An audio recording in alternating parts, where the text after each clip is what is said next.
Representative Angelos. Here. Representative Harrelson. Here. Representative Pendergraft. Here. Representative Sherwood. Here. Representative Smith. Here. Chairman Bear. Here. Mr. Chairman, you have a quorum. Thank you. All right, we'll start with Senate File 4. All the files we're going to do today are going to be on re-referrals. Welcome Chairman Rodriguez-Williams. Chairman, if you could really just steer us toward the conversation about the fiscal note and the funds and what their purpose is, we'd appreciate that. Thank you. Good afternoon, committee. Chairman Bear. I bring to you Senate File 4, Medicaid rate increase EMS services. This is re-referred to your committee, obviously because of the appropriation on page 2, section 3 of the bill. There's an appropriated $1,300,000 from the general fund and $1,300,000 from federal funds to the Department of Health for the purposes of increasing the reimbursement rate for services as provided by this act. And I will stand for any questions. It's a pretty simple bill. And thank you, Madam Chairman. Is there any questions for the chairman? Okay, seeing none, is there anyone else that would like to testify on this bill? Okay, please come forward and fill the seats.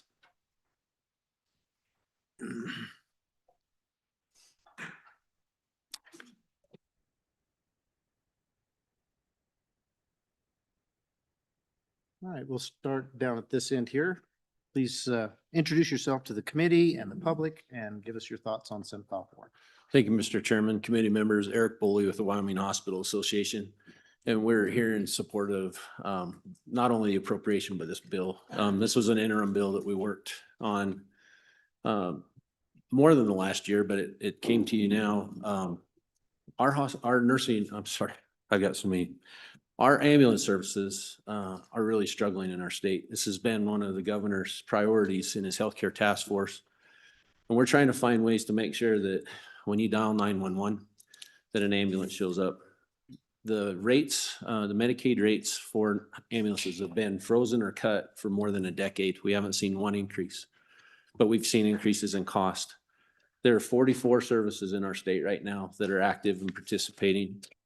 And what we don't want to happen is we don't want to get the rural health transformation funding conflated with this request. Rural health transformation funds, as you know, can go towards helping with regionalization and other things, but it can't go towards reimbursement.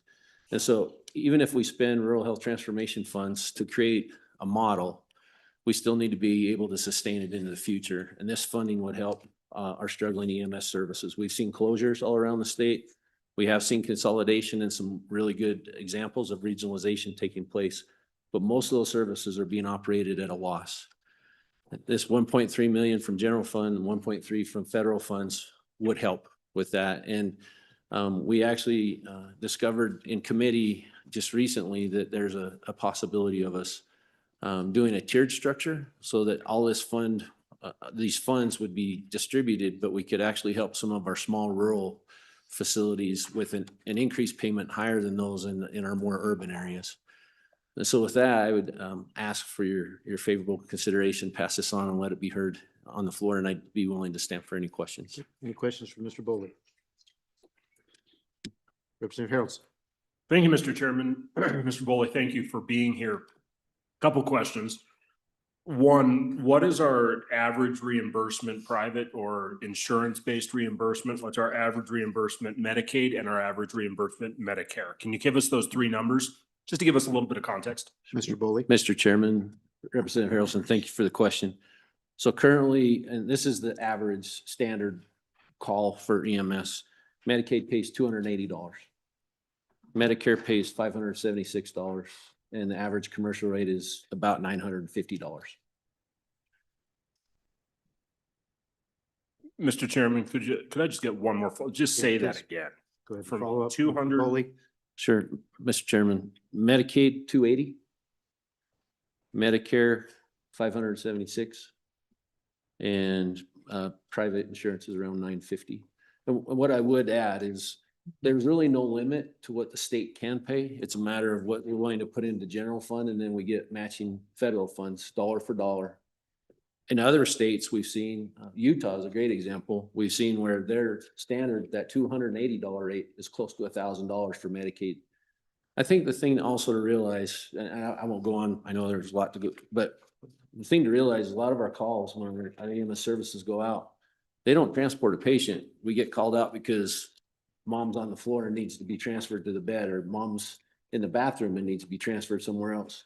We don't get paid for those calls. So not every single call gets paid for. And I think that leads a lot to what we're talking about. We have volunteers. We're seeing a decrease in volunteerism, but we have volunteers running these EMS services. We have increased costs because we're expected to have more training. We're supposed to have paramedic level or EMTI or EMT basic. And that takes a great deal of commitment with additional expense. So it's getting harder and harder to find those trained professionals.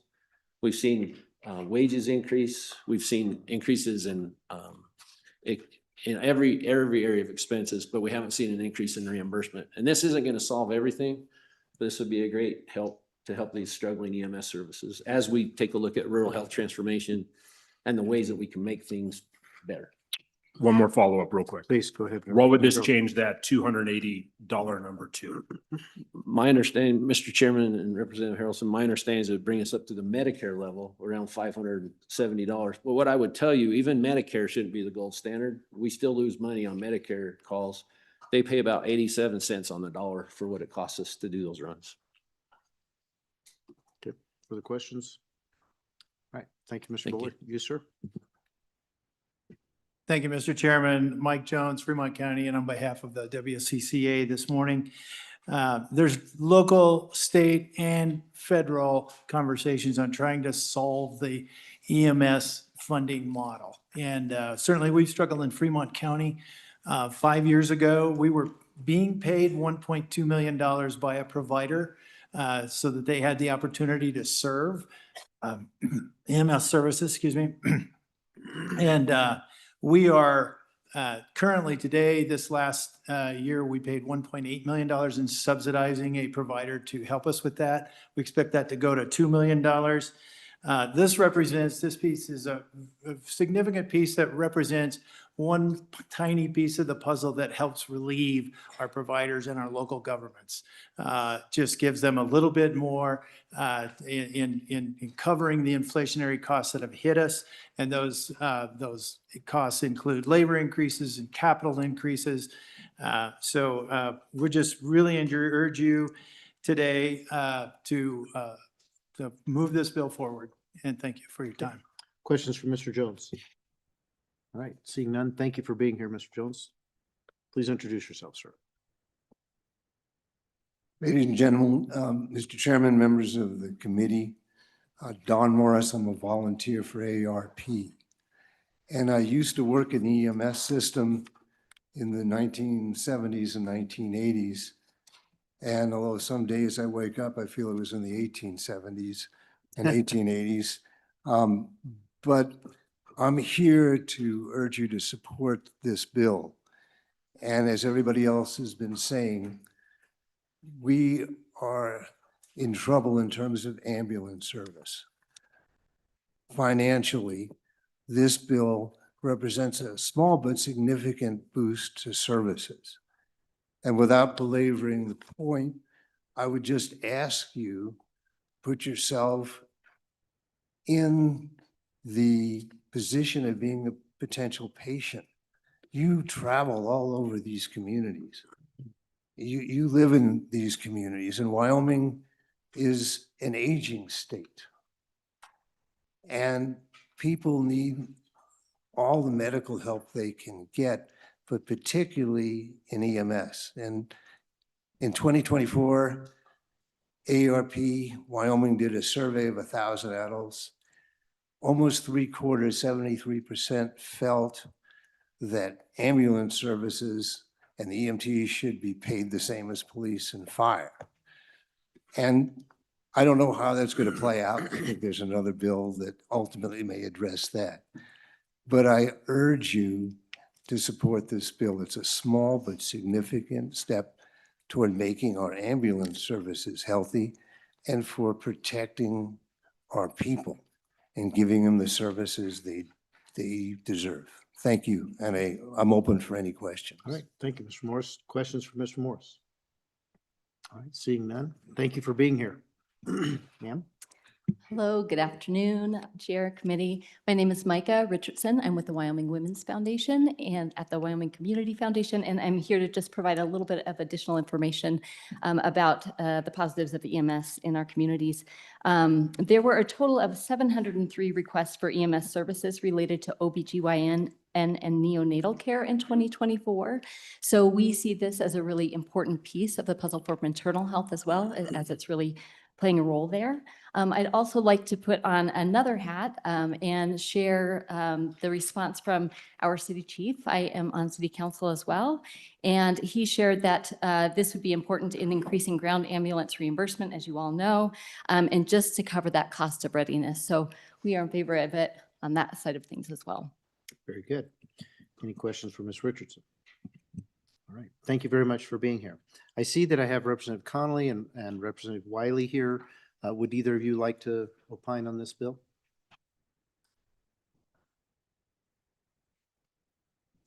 Representative Connolly, thank you for attending a House Appropriations Committee meeting. Thank you, Mr. Chairman, committee members.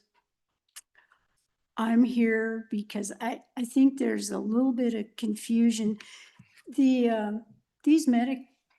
rates haven't been increased for 14 years.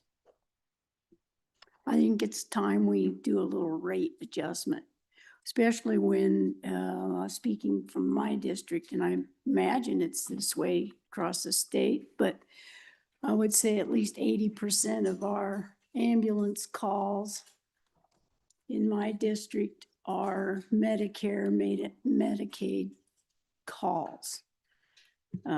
This is not an expansion of Medicaid. This only increases the payment rate that EMS providers for them that are already people that are already covered. So just kind of clearing that up if that's the perception, is this is not an expansion. The purpose of the bill, boosting EMS reimbursement, it's going to help our rural and volunteer frontier ambulance services remain financially viable.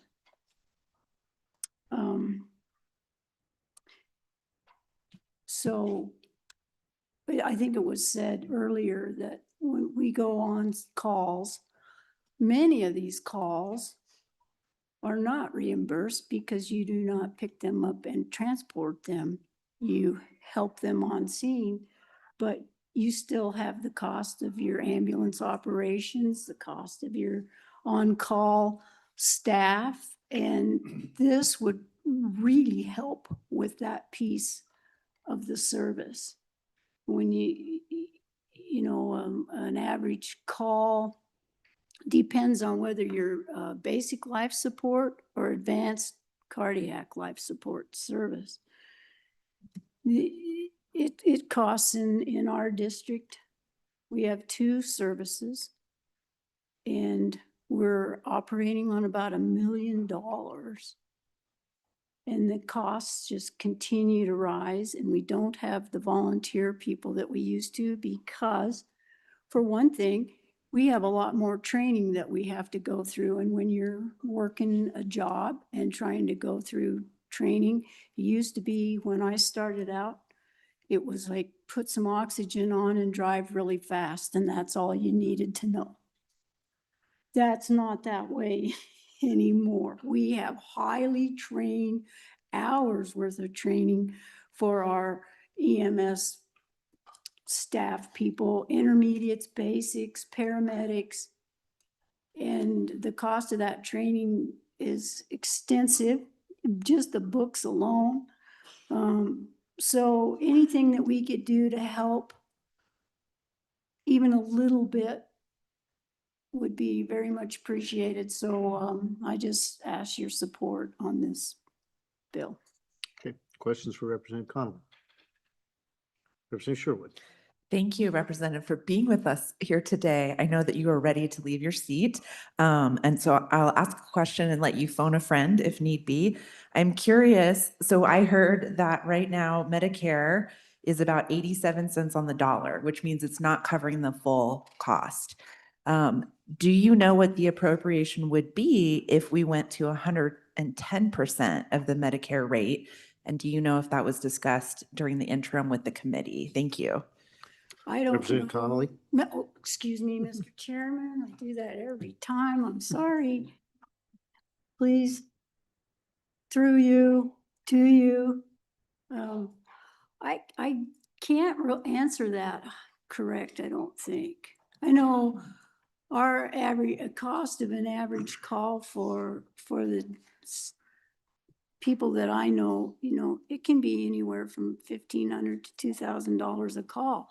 So if we were able to up that, right now, we get about a third of what a call costs. So but the actual dollar amount on that, I can't answer. Follow up at all? Representative Sherwood? Thank you, Mr. Chairman. I would say if there's anybody in the room or listening that could help me with that number, I would appreciate the assistance. Thank you. Okay. Mr. Boley?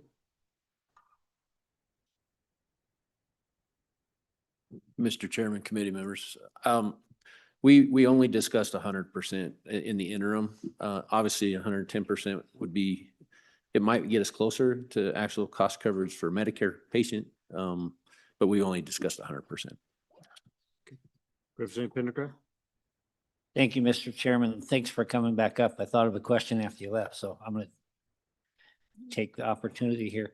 In your opinion, do you think that private rates are where they are in part because of all the Medicaid, Medicare catches? Are we trying to make up the difference with the private rates? Mr. Boley? Mr. Chairman, Representative Pendergraft, the answer is yes. It's called cost shifting, and if we can't make it on one side, we have to make it up somewhere else. This could potentially help drive down some of the costs of healthcare. If we're closer to covering those costs, we wouldn't have to do as much of a cost shift, but that's how the market works in healthcare, unfortunately. Follow up? Okay. All right, any further questions? Is there anyone else in the room that would like to opine on this? Ms. Childress, do we have anyone online for this bill? No, Mr. Chairman. Okay. All right, we'll close. Oh, go ahead. Come on forward, please, sir. Please introduce yourself to the committee and the public. Chairman Bear, Jesse Springer, State Medicaid Agent. Just to the question I was just asked, 110% would be, I just wrote it down, I'm sorry. It would be 3,364,706. And it really is just a math problem. You could pick any number you'd like. We're currently paying 66% of Medicare on average across all the whole range of ambulance-related codes, ground ambulance. So 100% was the original appropriation, but mathematically we can calculate any number.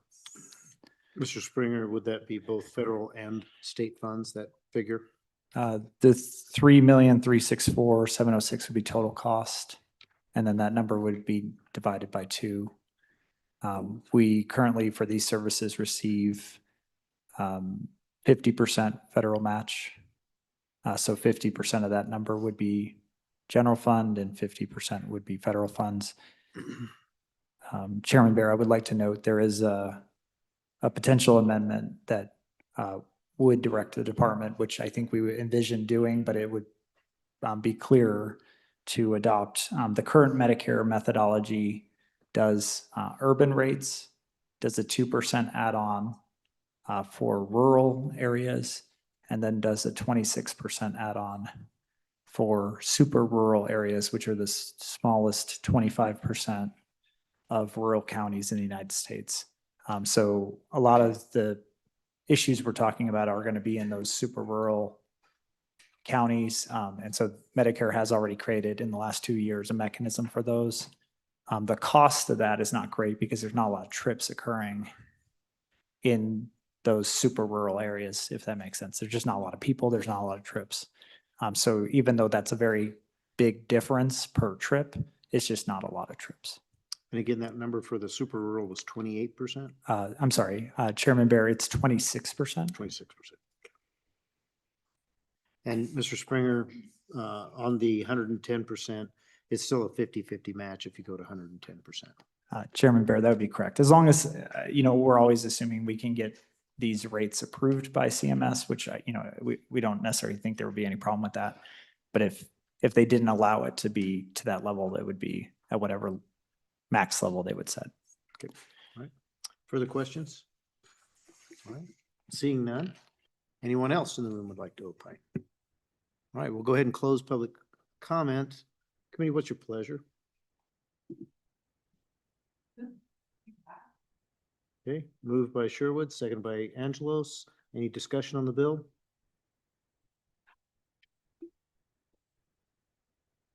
Mr. Springer, just real quickly, this amendment, is this something somebody's bringing on the floor? I'm not familiar with this amendment for the tiered approach.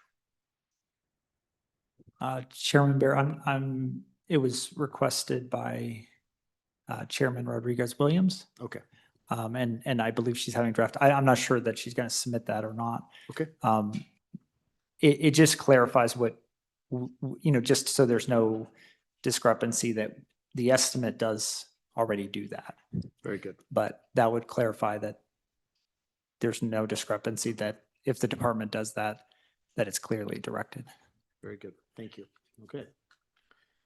All right. Seeing no further discussion, all those well, I think we need to do a roll call. So Ms. Childress? No, not on one of these, not on re-referral. Did you have something you wanted to? Mr. Chairman, in relation to the appropriation, I'm wondering if the committee would like to consider changing it from 100% to 110%. And that would be my motion. Okay. Is there a second? I'm sorry that fails for lack of a second, but thank you for bringing it up. That's your opportunity there. All right, Ms. Childress, please take the roll on Senate File 4. Roll call vote, Senate File 4 do pass. Representative Allemand.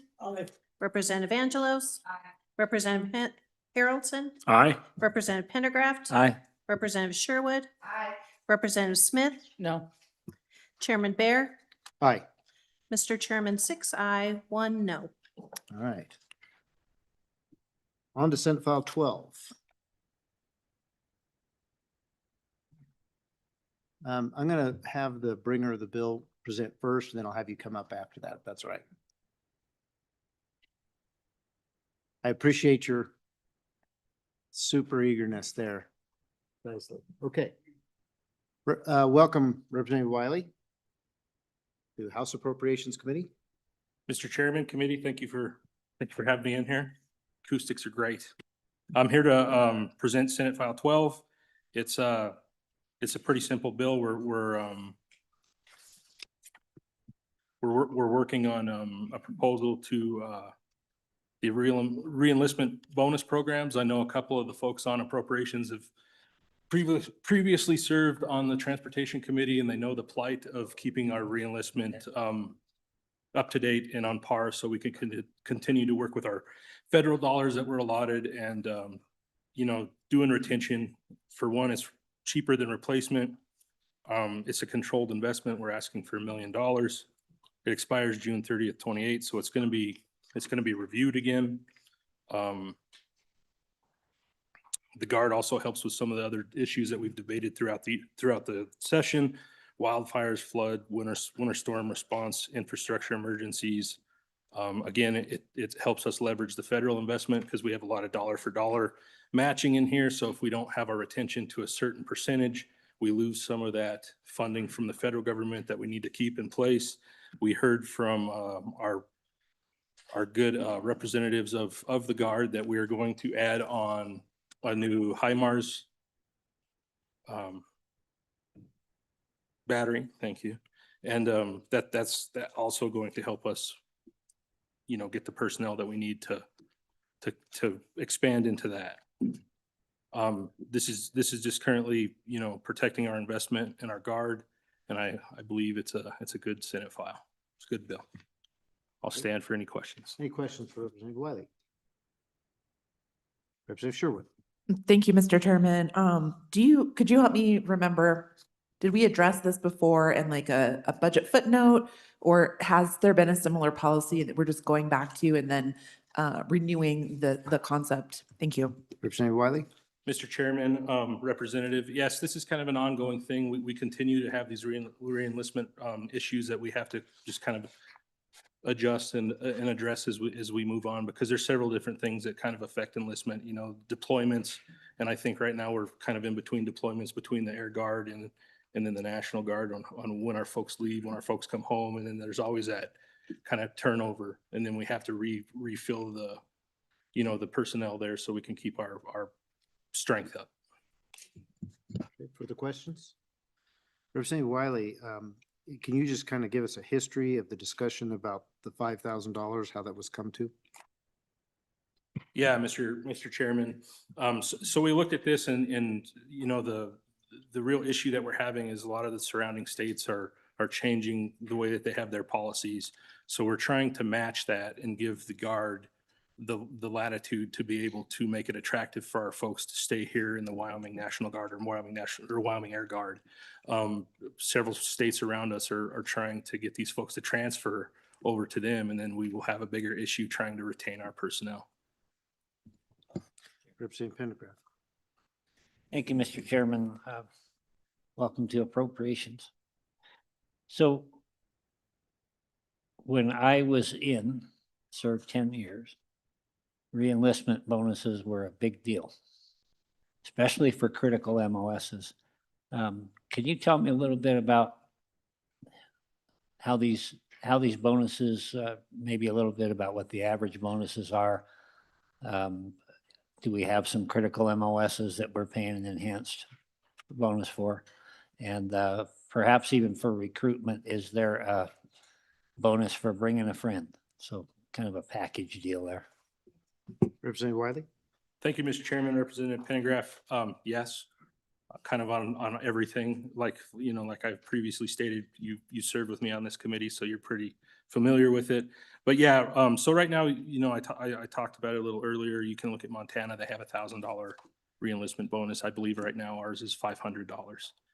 So this is just kind of an update to stay competitive. The reenlistment bonus of you know, capped at $5,000 for the 3-year commitment, because it is 3 years in the bill, $1,666 per year.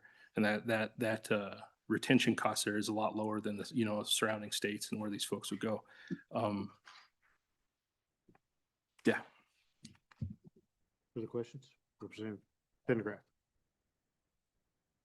Thank you. As a follow-up, I think I caught something about retention in that, but I'm a little been around field artillery too long, so it's hard to hear. Your opinion on the return on investment. You get a mid-career soldier. He understands what he's doing. He can train others. Did they ever give any kind of an idea about a monetary ROI on this sort of, for every dollar spent in the bonus, we save so much, anything like that? Representative Wiley? Mr. Chairman, Representative Pendergraft, we could, if you want specific numbers, we could refer to our guardsmen and airmen behind us. I think they could help me better than that. But I can tell you that retention is cheaper than replacement. So to make the effort now and to keep these folks, like you said, that are experienced and knowledgeable is way more valuable than trying to, you know, just re-equip and retrain all together. Okay. Further questions? Representative Wiley, was there any discussion about making the bonus $1,776? Mr. Chairman, no, but I guess there's always room for amendments. Thank you. All right. Please come forward. Please introduce yourself. Welcome to House Appropriations Committee and share your thoughts on this bill, please. Thank you, Mr. Chairman. Good afternoon, Mr. Chairman, members of the committee. For the record, my name is Brigadier General Michelle Mulberry. I serve as the Director of the Joint Staff for the Wyoming National Guard. To my right here is Command Sergeant Major Thad Eady, who serves as the Command Senior Enlisted Leader for the Wyoming National Guard. Sorry for my eagerness to get here. I was so excited. No apology necessary. Pretty jazzed about this one. Okay. I think I can answer some of those questions that you had asked, Representative Pendergraft. So to answer the question about the specific MOSs that qualify, so the federal resources really are declining. The strength, overall strength of the Army National Guard is really over strength right now. And so a lot of those federal incentives for recruiting and retention are really declining. So where we used to see that certain MOSs would qualify for a federal bonus for reenlistment, those have gone away. So for initial entry into the Army National Guard, they still have initial entry bonuses, but right now to reenlist, there's a one-time shot to get a reenlistment bonus. And it's between your 5th and 6th year plus 1 month of service, or, and that's if you're in the blended retirement system. If you don't have the blended retirement system, it's after right about your 13-year mark. And that's a one-time deal. Used to be $20,000 for 6 years, and that's gone down to $10,000 for 3. So that has severely declined. So this Senate File 12 would help us on the state side to help us retain some of our soldiers in that aspect. On the Air National Guard side, there are certain AFSCs, which is the equivalent to the MOS on the air side, that do qualify for bonuses. But on the air side, not every career field qualifies for a federal reenlistment bonus. And it is really dependent on what is really needed nationally when they put a federal bonus to it. And sometimes those are not really what we need in the state of Wyoming. So hopefully that answers your question a little bit. The other thing I wanted to just point out is, and to Representative Wiley's point, is a lot of our states around us are offering $1,000, $2,000 referral bonuses. Also to your question, Representative Pendergraft, about Bring a Buddy. They're offering $1,000 and $2,000 referral bonuses, and then also retention bonuses, very similar, up to upwards of $10,000 for some. It again depends on the necessity of the state. So as he stated, our strength is 97% on the Army Guard side, 93% on the Air Guard side. Army Guard just came back from a big deployment. We are expecting a 5 to 7% increase in our attrition on the Army side. Our Air Guard is getting ready to go out for a 6-month deployment, and we're going to expect an increase in attrition when they return as well. That's normal following deployment, but we normally see a healthy year of about a 10 to 11% attrition with retirements, et cetera. This is going to push us up about a 15 to 17% attrition, which is a little bit concerning following back-to-back deployments. So those are some of the concerns we have when it comes to retention. And then lastly, I would just say, Wyoming we must have a National Guard that maintains 102% end strength to serve as the state and nation sword and shield. We can't achieve those strength numbers without some additional tools in Senate File 12 and 13, which I know we haven't talked about yet, but really those two really get us the tools that we need to continue to keep our critically trained and experienced personnel and provide the additional lead generators that we need. So pending your questions, Mr. Chairman, that's all I have. Unless Questions for the Brigadier? All right, Representative Smith. Thank you, Mr. Chairman. Glad to hear that the strength numbers are up from a couple years ago, closer to the COVID was really low. One of the statistics I remember from a couple years ago was new recruits and freshly high school graduates. And it was a small percentage of individuals that were able to pass the exam to be accepted. Do you know about where we are on that currently? Brigadier General. yes, Mr. Chairman, Representative Smith, we still struggle with that. It is very difficult to get our young recruits into the military. Do you know, Sir Major, the percentage? Yes, Mr. Chairman. So roughly 80 to 90 leads will result in 1 enlistment. So I don't know if that really gets to where you're asking, but that's a lot. You look at our high school graduate rates, 80 to 90 lead gets to 1 lead. But really where we're struggling is in today's environment, it's passing the ASVAB. So the education level, it's medical. If you play sports and you've been injured, you know, they can track that at MEPS. So all these different things that disqualify our young people of Wyoming from joining, being able to serve. Well, I have a question for you, sir. Passing the ASVAB and medical, what are your percentages of your recruits that are failing? Mr. Chairman, that's a good question. And honestly, I don't have those numbers with you. I know that when we do send potential recruits, both for the Army and the Air, you know, it's actually a fairly low number that we get approved and actually into the Air or Army National Guard. Okay, so majority are failing. Majority are failing. Matter of fact, we actually will send potential recruits even to other states. Denver's the closest, but we'll go to Sioux Falls, we'll go to Nebraska and Montana, wherever we think that we can get the best result to get them enlisted. Wow. Okay. All right. Thank you. Anything else you'd like to share with us? All right. Stick around. We'll get right to the next bill here in just a moment. All right. Is there anyone online? Anyone else that wants to opine on this bill? There is no one All online. right, seeing none, we'll close public comment on Senate File 12. Vinnie, what's your pleasure? Move to pass.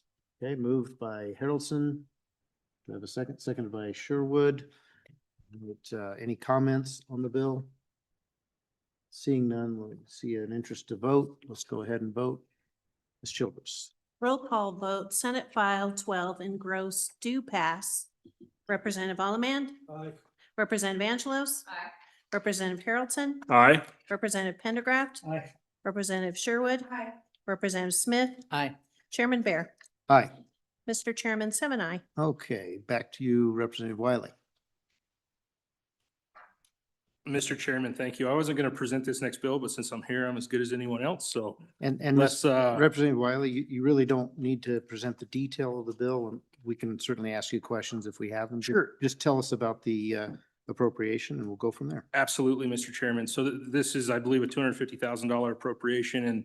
And as we talked about earlier, this is to help the, you know, to make it attractive for folks to do these, bring more people into the Guard. So we're essentially going from that $500 mark to $1,000 for anybody that you can bring in. And we expanded it a little bit to folks that are currently serving and different things, just because you heard the retention problems and the attractant that we need for folks to come and join. This is just another step forward to help us get that and meet our goals and our numbers that we need for full force. Questions for Representative Wiley on this one? Seeing none, we'll go ahead and move back to you, Brigadier General. Thank you, Mr. Chairman. Yes, just to echo, we already discussed it a little bit, but the competition is really high for us. The referral bonuses in the states around us are $1,000, $2,000 to bring your friends in. Wyoming and Washington are the lowest. We're at 500. This really opens up for us to we changed a little bit of the language in it also to open it up for all employees of the Wyoming Military Department, not just our service members, and then some of our retirees and as well. So hopefully we can get more people out there recruiting to the Wyoming Guard for us. So hopefully we can bring more folks in on both Army and Air side. So. Okay, great. Any questions? Representative Harrelson. Thank you, Mr. Chairman. So obviously, pre-existing statute, 500 currently, how's it being used? Are we seeing, like, is this working and we're thinking we're just sweetening the deal and it's going to be better? Or is it a deal that's like, well, 500 didn't work, hopefully 1,000 will? I mean, kind of where are we at? Brigadier General. Mr. Chairman, Representative Harrelson, yes, it is working. We've actually seen an increase since we implemented. I think we've done 109 so far sessions. I actually just had a text right before we started that there was just another one brought in this morning. So it is working. And we have seen through our federal incentive bonuses, money talks, right? So, and the job market is tough, so people are always trying to bring their buddies in, and I don't know if they sometimes split the difference with them, and so they say, hey, I'll give you half, and if you come and join with me, so it definitely is working, and we'll continue to track the money, and if we can open it up, like I said, to more people, I think we'll see a huge increase. Thank you. All right, further questions? Seeing none, thank you for being here. We really appreciate your input. Representative Wiley. Mr. Chairman, I just want to make a correction. I misstated earlier, the general fund appropriation will be 163,000, not 250. We had seen that, but thank you for the correction. Okay.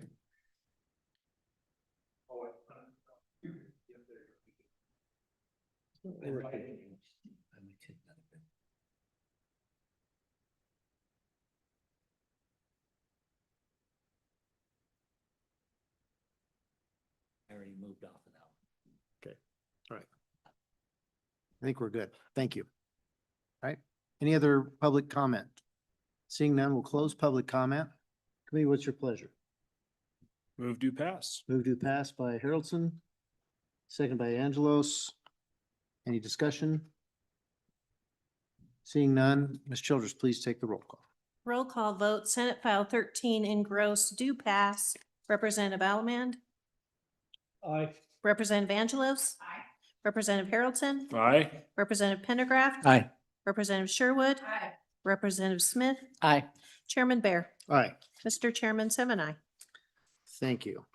All right, now we're on to Senate File 67. Do you have anybody here for 67? All right, here we go.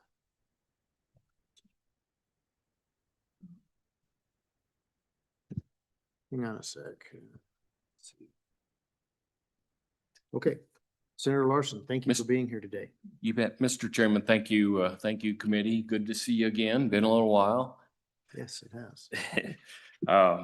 I'm just going to give a brief description of the bill. I don't think I'm going to go through it unless you want me to. The Wyoming State Guard has been authorized in law for over a century, but it's never been organized.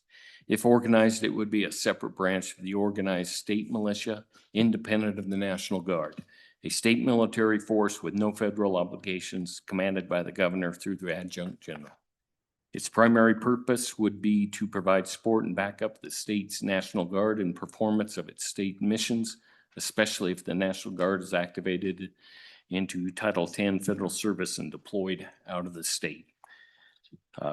Senate File 67 has very limited scope. It amends our existing state guard statutes to align with current federal law, under which since 1983, the federal government exercises no oversight or offers no financial support. These amendments will streamline the process of organizing our state guard should a governor choose to do so. The bill does not call for the organization of the state guard at this time, nor does it obligate any funds or resources for that purpose.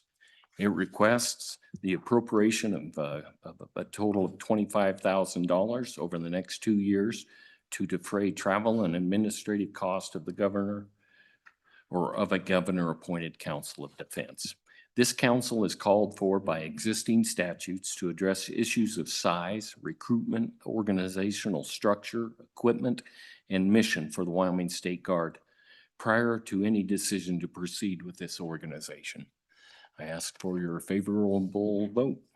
Okay, questions for the senator? Representative Sherwood. Thank you, Mr. Chairman. In terms of the appropriation, so that is for the Council of Defense. Can you talk to me about how you calculated that number and came up with that amount? Because the bill doesn't go into detail about who should be on the council, number of members, how they should be reimbursed. So the bill is silent on that. So I'm just wondering, is that appropriation enough, not knowing how many people will be on the council? Mr. Chairman, that is precise. Yeah, I really don't know who the governor would appoint. My preference would to be to make sure that we distribute it amongst the state. You know, maybe we'd have 4 or 5 people on there. I don't know what it does not say that in the statute of how many. And so it just says on page 3 in section B. It kind of talks about the Council of Defense. The governor shall appoint a Wyoming State Council of Defense.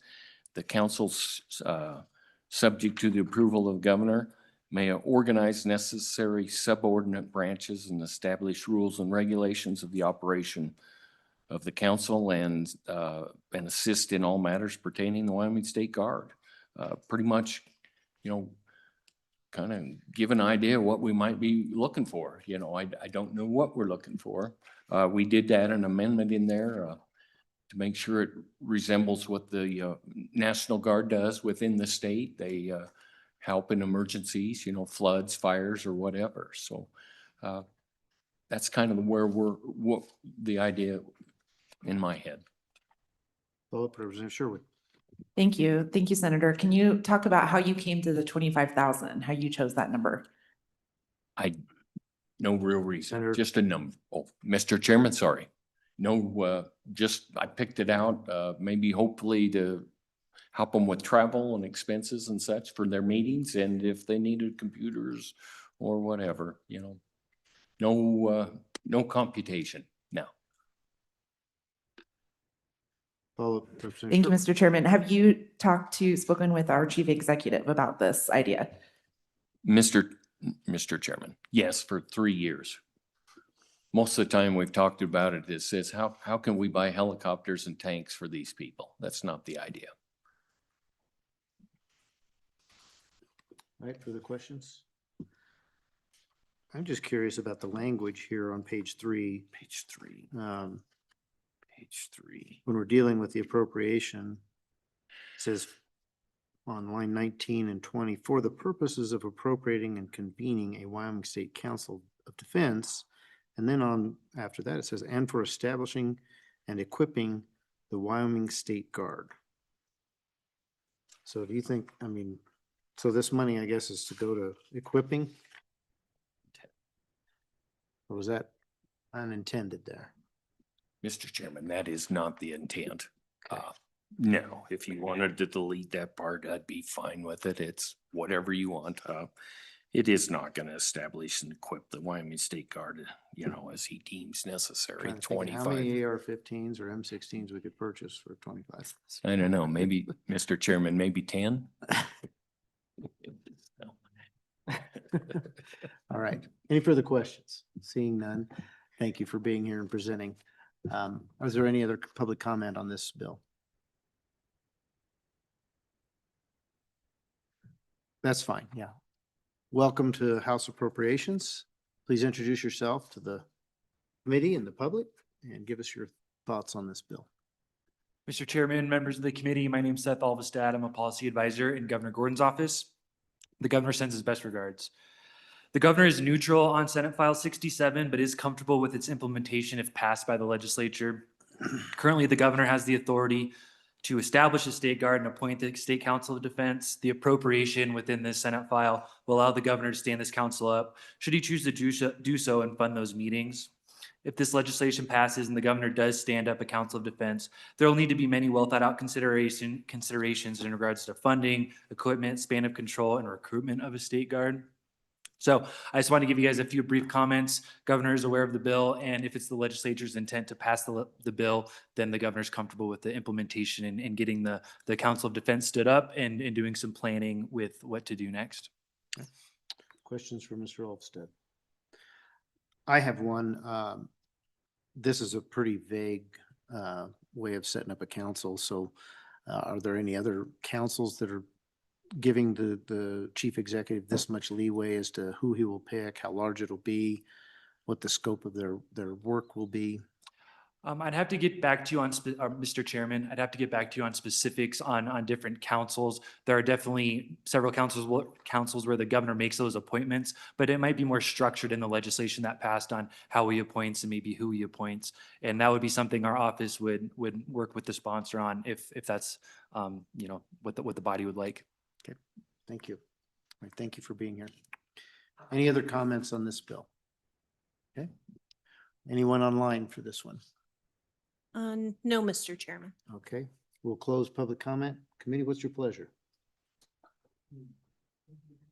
Move to pass by Smith, seconded by Pendergraph. Any discussion on the bill? Representative Pendergraph. Thank you, Mr. Chairman. I appreciate this bill coming forward just for the conversation. I've long been frustrated by why what I see is some dissonance between how I interpret the state constitution and the militia for the same, and contrasting that with what we now have in the National Guard. Nothing against the National Guard, but they don't match. And I just want to have the conversation. So in that regard, that's why I would forward the bill. Okay, further comments? All right, Representative Angelos. Thank you, Mr. Chairman. Not in my wheelhouse, but I too have struggled with that concept and would like to hear what the body would have to say. I don't know what my vote would be officially, but I don't mind having the debate and letting my colleagues debate on this and hear their, some of them have more expertise in this area than I do. So I would like to hear that, but not quite sure how I'd vote on it. Thanks. Okay, any further discussion? Any amendments? Okay, seeing none, let's take the roll. Ms. Childress. Roll call vote, Senate File 67 engross do pass. Representative Allemand. Aye. Representative Angelos. Representative Haroldson. Aye. Representative Pendergraft. Aye. Representative Sherwood. No. Representative Smith. Aye. Chairman Bear. No. Mr. Chairman, 5 aye, 2 no. All right, thank you for being here. Okay, go on to the next one. Senate File 70. Please come forward, Director. I assume this nice binders for us.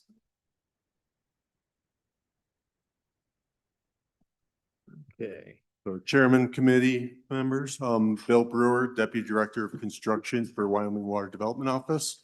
I apologize, the director is currently downstairs at Senate Appropriations, so I will be running through this bill with you very briefly.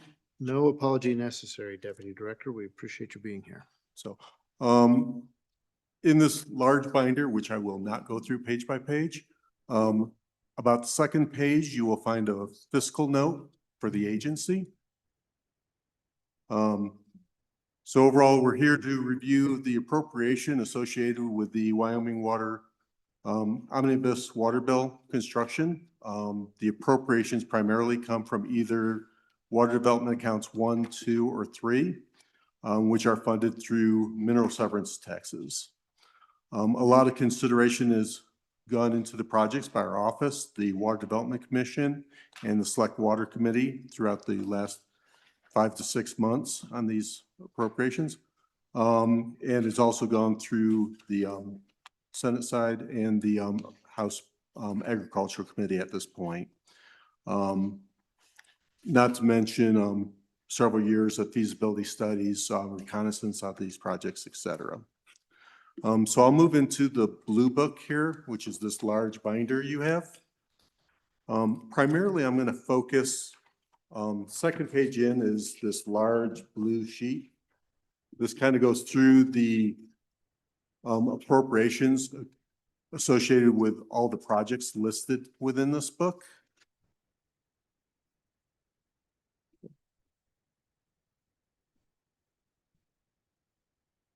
Second look at that.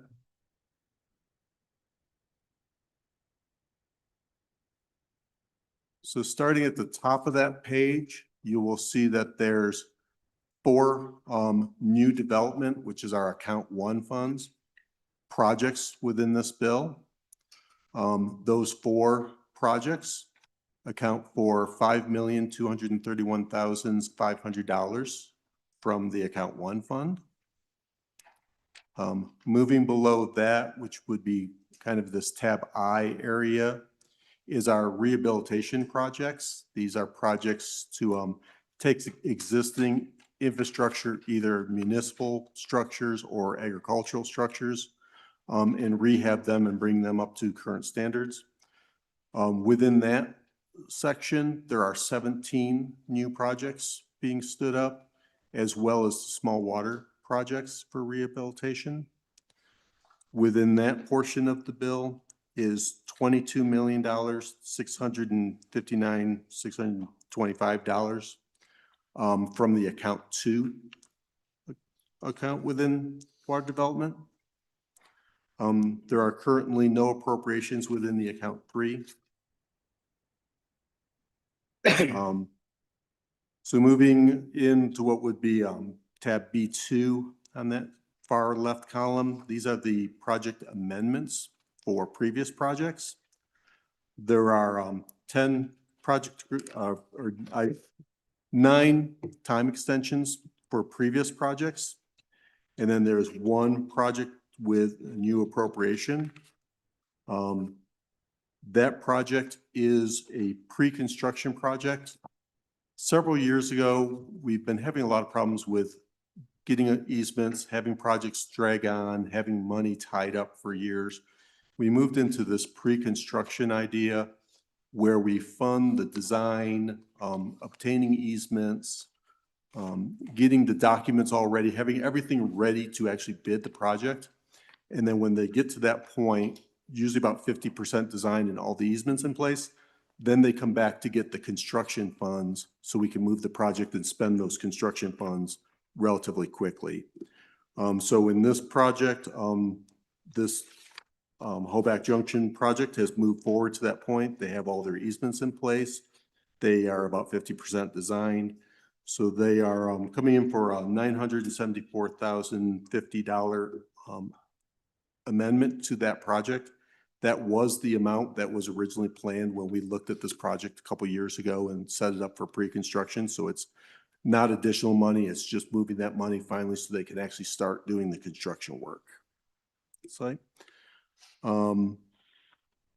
moving on from that, the last appropriation within this bill is the Forest Management Water Research Program Study. This is the only appropriation that is from general funds. It's a $155,000 appropriation that would go over to the University of Wyoming to perform a study related to forest management treatments and affecting evapotranspiration and potential additional water yield into our streams if we manage some of the dense forest canopy. So that's the appropriations associated with this bill. I'll stand for any additional questions you have. Okay, any questions for Deputy Director Brewer?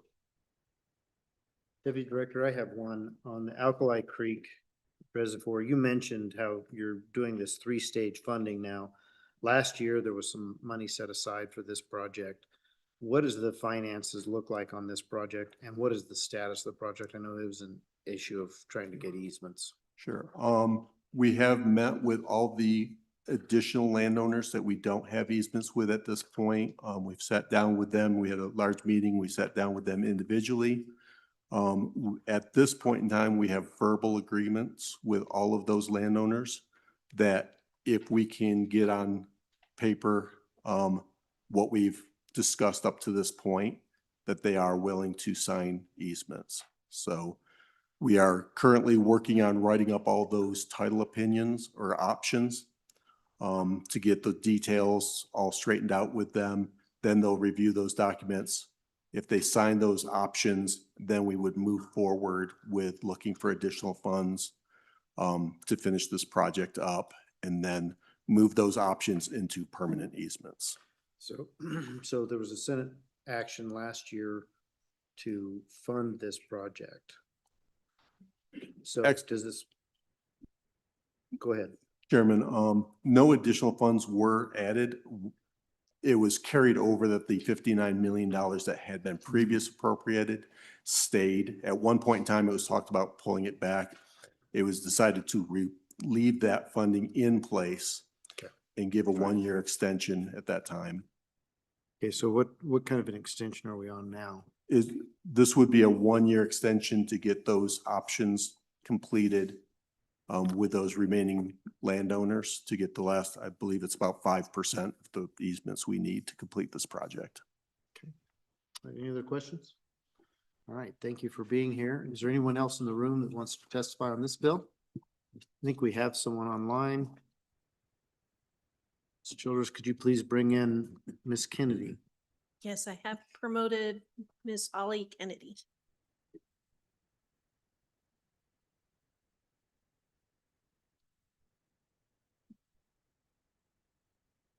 Good morning, Mr. Chairman, members of the committee. Can you hear me okay?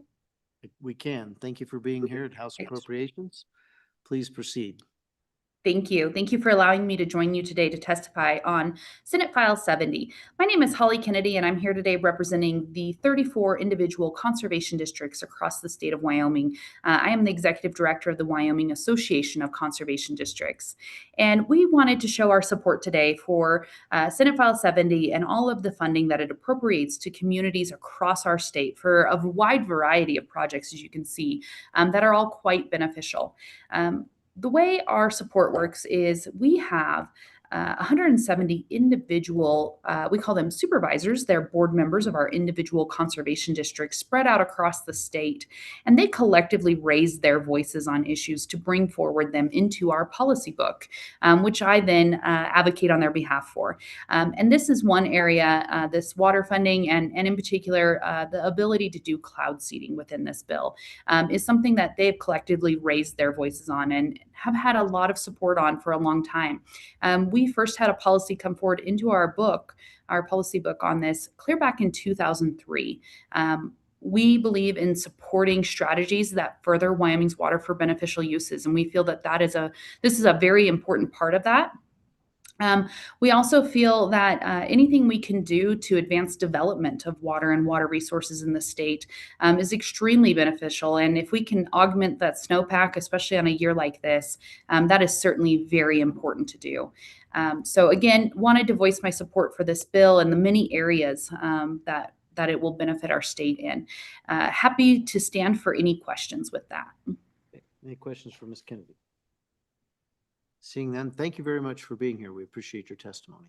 Thank you, Mr. Chairman. And again, one more time, anybody in the room? Deputy Director, if you could come forward, I've got another question for you. On the blue sheet, where would we find, because I know it's going to come up during debate, where can we find the cloud seeding?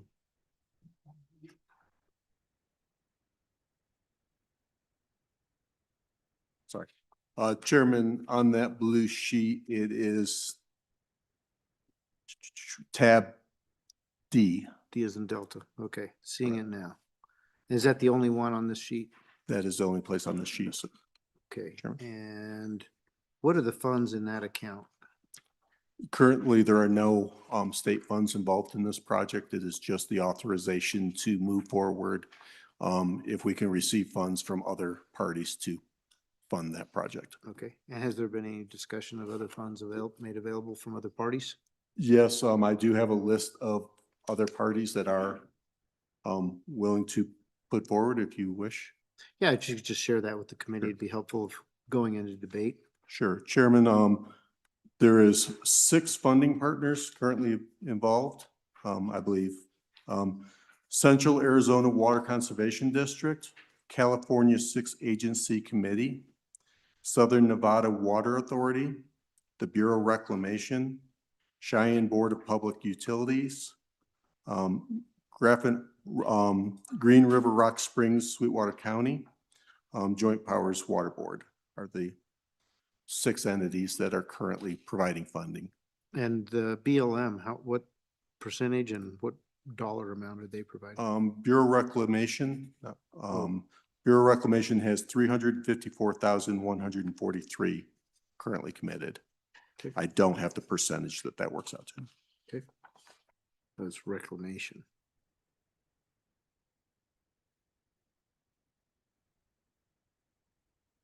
All right. Any other questions? All right, we'll go ahead and close public comment. Committee, what's your pleasure? Who said that? Move to pass Alaman, seconded by Haroldson. Any discussion on the bill? Seeing none? Don't want to go too fast. It's a pretty big bill. Okay. Ms. Childers, please take the roll. Roll call vote, Senate File 70 engrossed do pass. Representative Alaman. Aye. Representative Angelos. Aye. Representative Haroldson. Aye. Representative Pendergraft. Aye. Representative Sherwood. Aye. Representative Smith. Aye. Chairman Bear. Aye. So I'm Mr. Chairman, assuming, 7-9. thank you. I'm assuming on that one, since we don't have anybody here, that somebody on water is going to be presenting that, but Vice Chairman Pendergraph, if you just make a note to follow up with someone on water to make sure they've got that covered. Appreciate that. All right, and now Senate File 124.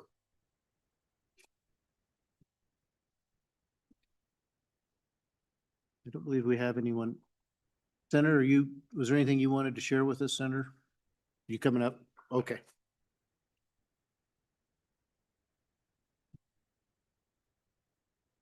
Welcome, Senator Driscoll. Thank you, Mr. Chairman, Committee, 124. I think we're all familiar with it. If you want me to wander through and spend a bunch of time on it, I'm willing to. I'll do it at any length you like, but I think we're the ropes on the things. Yeah, I think we debated it pretty well. This bill here has it as a grant. Is that correct? Yeah, this is a grant. Okay. This is a grant. We worked on the House Bill 1, I think, Representative Sherwood, to come up with an amendment that. Go ahead, Representative Sherwood. Thank you, Mr. Chairman. My understanding is the Senate file did start out as a grant, but then there was an amendment made on the floor of the Senate that changed it to a contract. Senator, can you verify if that is, I'm looking at the engrossed copy. Senator. Yeah, I have the engrossed as well. It's a contract, but it's still a grant. It's not a loan, it's a grant, the contract.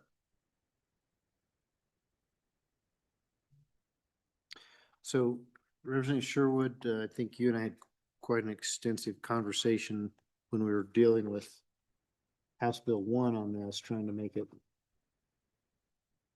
work.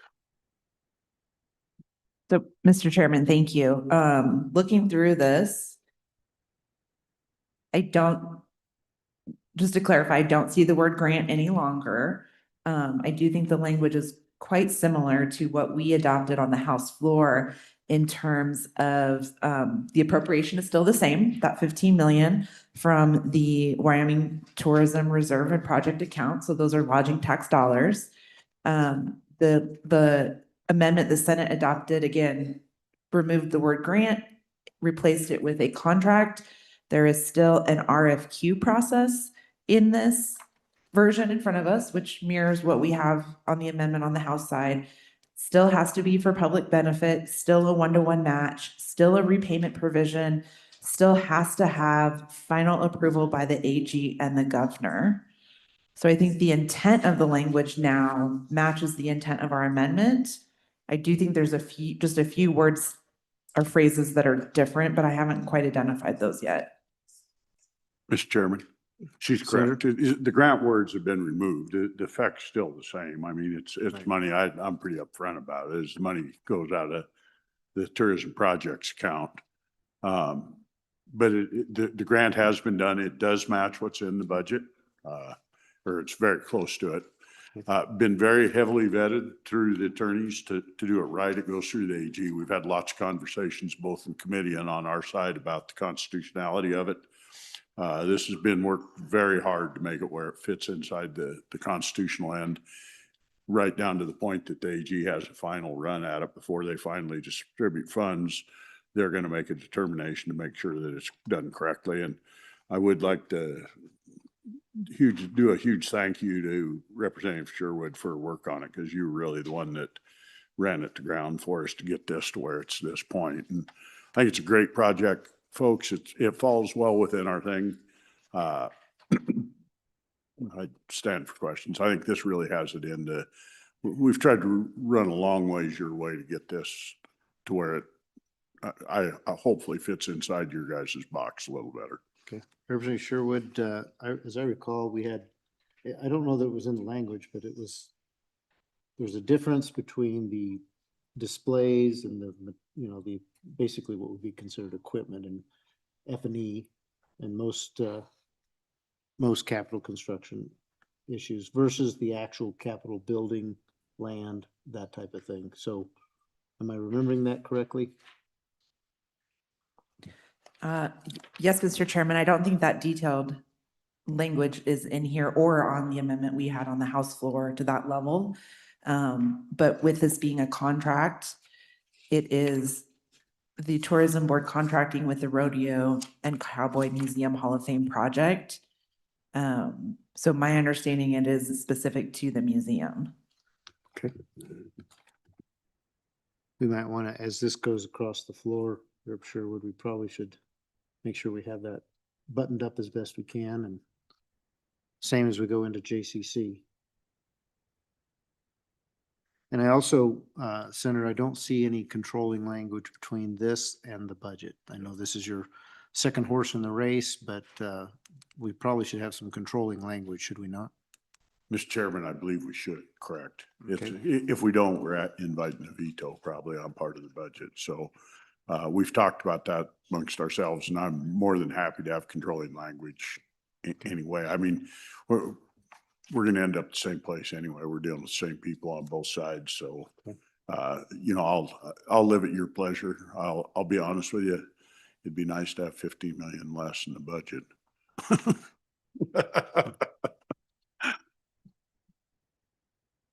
All right, then let's make the controlling language that this will control. If the amendment or this section of the budget passes this and this passes, this will control. Ms. Childress, do you understand that? Yes, Mr. Chairman. Okay, so do I have a motion to bring such a, moved by Smith, seconded by Haroldson? Any discussion on the amendment? Seeing none, all those in favor of the Smith amendment, say aye. Aye. Those opposed? Okay, the motion carries. All right. Any other discussion on the bill? We'll open it up for public comment because I know we have the governor's office here. Thank you, Senator.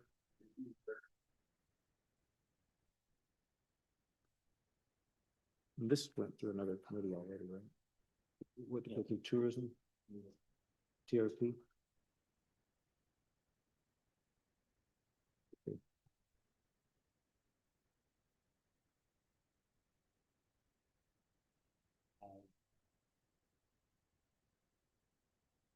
Okay. Thank you for being back up here again. Please let us know your thoughts on this bill. Mr. Chairman, members of the committee, Seth Alvestad, Policy Advisor in Governor Gordon's office. I'll be brief. Governor supports this bill. He had submitted to you in JC letter number 5 that he was aware that there might be potential legislation to bring this appropriation forward in a bill, and he'll support that bill if it, after review and after AG's review, he'll support that bill, this bill. So just in brief, he supports it, and he'll work with the sponsors to ensure it's successful. Okay. All right. Thank you. Is there anybody else here for public comment? Okay. Anyone online? No, Mr. Chairman. All right, we'll close public comment. Committee, what's your pleasure? Okay, moved by Sherwood, seconded by Haroldson. Any discussion on the bill? Thank you for letting me dispatch of that amendment early before I forgot about it, but a little bit out of order there. What's that? Okay. All right, no further discussion on the bill. We'll go ahead and take the roll. Ms. Childress? Roll call vote, Senate File 124 engrossed do pass as amended. Representative Allemand? No. Representative Angelos? No. Representative Haroldson? Aye. Representative Pendergraft? No. Representative Sherwood? Aye. Representative Smith? No. Chairman Bear? No. Mr. Chairman, 2 aye, 5 no. All right. Thank you. All right. I think we've cleared the deck, have we, Ms. Childress? All right. We are adjourned. Thank you, committee.